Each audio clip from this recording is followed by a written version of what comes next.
सत साहिब जी, बंदी छोड़ सतगुरु रामपाल जी महाराज जी की जय हो। परमात्मा की सभी प्यारी आत्माओं को दास का सत्य है। तो बंदी छोड़ की दया से फिर से एक ब्लॉग में आप सबके लिए लाए हैं। तो दोस्तों, हमने एक विशेष संदेश मालिक का जो 125वां आया था, तो मालिक दया से इसको विशेष संदेश को सुना हमने। तो मालिक ने महाभारत के प्रकरण में से सुनाया। तो परमात्मा ने ऐसे बताया कि हम जो जो भगवानों की पूजा करते हैं, राम कृष्ण की, ये तो खुद ही झूठ बोलते हैं। तो हम किस भगवान के आधार पर इनकी भक्ति करें? जैसे मालिक ने बताया है, जैसे महाभारत का प्रकरण लिया गया है कि भाई श्री कृष्ण जी का पुत्र था प्रद्युमन और उसके संगाती ने दुर्वासा ऋषि की जो है ना थोड़ा सा मजाक कर दिया कि भाई ये गर्भवती हुई है या नहीं हुई। एक लड़का बैयर का रूप साड़ी माड़ी पहन के और कड़ाई बांध के पेट पे गया दुर्वासा ऋषि के पूछने के लिए कि ऋषि जी कितने जानते हैं। तो दुर्वासा ऋषि ने अपनी दिव्य दृष्टि से देखा तो ये लड़का लड़की यानी कि मजाक कर रहे हैं। तो दुर्वासा ने थोड़े में ये जो है ना प्रद्युमन और यादव कुल को नाश होने का श्राप दे दिया। तो भाई श्राप दे दिया तो अब श्री कृष्ण जी कहने गए कि ऐसे दुर्वासा ऋषि ने हमें श्राप दे दिया, क्योंकि वो उनके धार्मिक गुरु थे। बिना अभिमान था का कोई हमारा क्या कर ले, हमारे पास श्री कृष्ण जी है जैसे भगवान है जिन्होंने काल्यावन को मार दिया, कंस को मार दिया और भी बहुत सारे राक्षस को मार दिया था। तो भाई उन्हें ये भ्रम था, तो फिर श्राप दे दिया दुर्वासा ऋषि ने। तो श्री कृष्ण जी ने बोला कि भाई दुर्वासा ऋषि के नहीं जाओ, उससे समयास ना करो, वो कुछ कहेगा तो ही काम बनेगा। तो वे दोबारा गए। तो वहां पर जाने पर दुर्वासा ऋषि कहने लगा तुम्हें यह समझ नहीं करना था, अब भाई इसमें मैं कुछ नहीं कर सकता। तो फिर दोबारा गए श्री कृष्ण जी के पास कि वो ऐसे बोला। तो भाई श्री कृष्ण जी बोले कि जितने जैसे ही वस्त्र पहने थे तुमने, वो वस्त्र निकाल के यमुना में डाल रहे आओ और जो है कढ़ाई को घिस के पूरी घिस के कढ़ाई यमुना में डाल दो।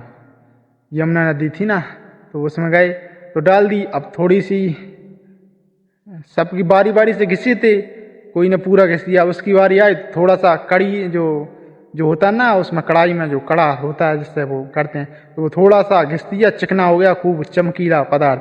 तो एक आलसी से घिसा नहीं, उसने ऐसे ही फेंक दिया। एक से क्या होता है, कुछ नहीं, सब घिस दिया, अब एक से क्या होगा। तो भाई उसने ऐसा फेंक दिया। अब कुछ समय पश्चात भाई वो दुर्वासा ऋषि का श्राप काम करने लगा। अब वो श्राप काम करने लगा तो अपने आप ही खेचतानी होने लोगों में एक लट्ठम लट्टा होने लगा, छोटी छोटी बातों पर गुस्सा होने लगे, गाली गलौज करने लगे। तो भाई श्री कृष्ण जी के पास गए फिर से जी यादव कुल कि भाई ऐसा होने लगा, छोटी छोटी बातों पर लट्ठम लट्टा होने लगी है। तो श्री कृष्ण जी बोले कि दुर्वासा ऋषि का श्राप काम करने लग गया। पहले तो उसी यमुना नदी में जाओ और उसमें स्नान करो, उसी से तुम्हारा कुछ हो सकेगा। तो सारे यादव कुल गए यमुना नदी में नहाने के लिए। तो वहां पर वो कढ़ाई को जो घिस के वो चूरन था ना, उसका वहीं यमुना के किनारे उग गया था घास, एकदम जैसा ब्लेड जैसा चिकना, जिससे आदमी कटम कट के मर गए वहीं पर। उसी से एक दूसरे लड़ने लगे वहीं पर छोटी छोटी बात पे से। फिर एक ने उकेड़ के बिन से तलवार को काम करे, घास तलवार को काम। तो भाई तलवार को काम करे, एक दूसरे कट के वहीं पर 56 करोड़ यादव मर चुके। फिर थोड़े बहुत बचे तो श्री कृष्ण जी को खबर मिली कि भाई ये से कट के वहां पर यादव कुल तो नाश हो गए, लड़ाई हो गई, बहुत भयंकर युद्ध हो गया। तो वहां पर कुछ श्री कृष्ण जी गए देखने के लिए और वहां पर थोड़े बहुत बचे तो श्री कृष्ण जी ने घास पटा कर और उनको कुछ लोग बचे थे जो उनको मार दिया। अब उनको श्री कृष्ण जी ने मार दिया। अब मारने के बाद श्री कृष्ण जी गए कहाँ पर, वृक्ष के पास, जो एक वहीं पर एक वृक्ष था, तो वहीं पर लेट गए एक छाए में, वहां पर बढ़िया निंद्रा में सो रहे थे। तो भाई जो एक आलसी ने कढ़ाई घिसा नहीं गया था वह ऐसा ही फेंक दिया था। तो वो एक मछुआरा पकड़ ले गया, मतलब उसे मच्छी ने खा लिया, उस घिसे हुए पदार्थ को, चमकीला पदार्थ मच्छी ने खा लिया और मच्छी को पकड़ लिया उस बाली नाम के एक पारधी ने, बलिया नाम का था एक पारधी। उसने पकड़ लिया, उसने मछली को काटी तो बीच में एक वो चमकीला पदार्थ निकल गया। तो सुनार के पास ले गया, सुनार ने बोला ये चांदी तो नहीं है भाई, तो वो लोहार के पास ले गया। तो लोहार से एक ऐसी चमकी ऐसा बनवा लिया जिससे कि भाई कोई जानवर से बचने का, बचाव होने का तीर सा बनवा लिया, तीर बनवा लिया। तो अब सब दिन का वो सिपाही फिरता फिरता एक जंगल में फिर रहा था। तो भाई सब दिन हो गया लेकिन भाई एक कोई भी शिकार नहीं मिला। तो श्री कृष्ण जी सो रहे थे एक वृक्ष की ओट में, और श्री कृष्ण जी एक पांव के ऊपर एक पांव रखकर सो रहे थे, और श्री कृष्ण जी के पैर में था एक चमकीला पदार्थ। तो बालिया नाम के शिकारी को वो चमकीला पदार्थ ऐसा लगा हिरण की आंख। तो उसने सोचा कहीं मैं पास जाऊंगा तो यानी भग जाएगा वो, इसलिए मैंने दूर से ही निशाना बनाया, और निशाना बनाते हुए हम तीर मारा। तो श्री कृष्ण जी चिल्ला उठे, अरे मर गया, अरे मर गया। तो बाली वाली आत्मा आई और बोली, अरे द्वारकाधीश, आप मुझे भूल चूक से आप क्यों बोले, अरे भाई बैठ जाए यहाँ पे, ये तो होना ही था, वो तो मुझे तेरा बदला चुकाना ही था, जो राम रूप में मैंने तुझे छल से मारा था, मुझे तेरा बदला देना ही था, तेरा कोई दोष नहीं है। तो वहां पर वो बाली वाली आत्मा से कहने लगे श्री कृष्ण जी, जा मेरे रिश्तेदारों से बोल दे और मेरे पांडव सखा से बोल दे कि श्री कृष्ण जी अंतिम सांस जी रहे हैं, जाके मिल लो।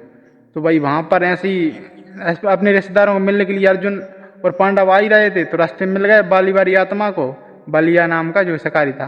तो उसने बोल दिया कि श्री कृष्ण जी अंतिम सांस गिन रहे हैं, जाके मिल लो। तो अर्जुन आया वहां पर, और तो फिर वहां पर अर्जुन आया और वो श्री कृष्ण जी से पूछा, श्री कृष्ण जी ये कैसा हो गया। तो श्री कृष्ण जी बोले, ये तो होना ही था, दुर्वासा ऋषि का श्राप फल गया, काम करा है। तो फिर श्री कृष्ण जी ने बोले, तुम मेरे सखा हो, मेरे खास हो, सुन लो मेरी एक बात, तुम ये अपने पुत्र परीक्षित को राज्य दे दो, और तुम जाके हिमालय में जाकर तप करो, जिससे तुम जो महाभारत का युद्ध किया था ना, उसमें बहुत सारे तुम्हें पाप लगे हुए हैं, उनको थोड़ा निराकरण होगा।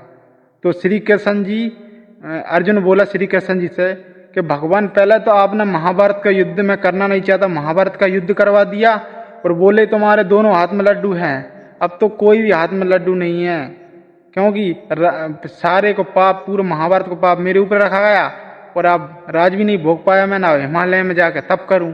तो परमात्मा बोले, प्रभु तुमने ऐसा करवाया क्यों मुझसे, कि भाई मैंने क्या बोला महाभारत में वो मुझे कोई कुछ पता नहीं, जितना मैं बोलना उतना कर लो।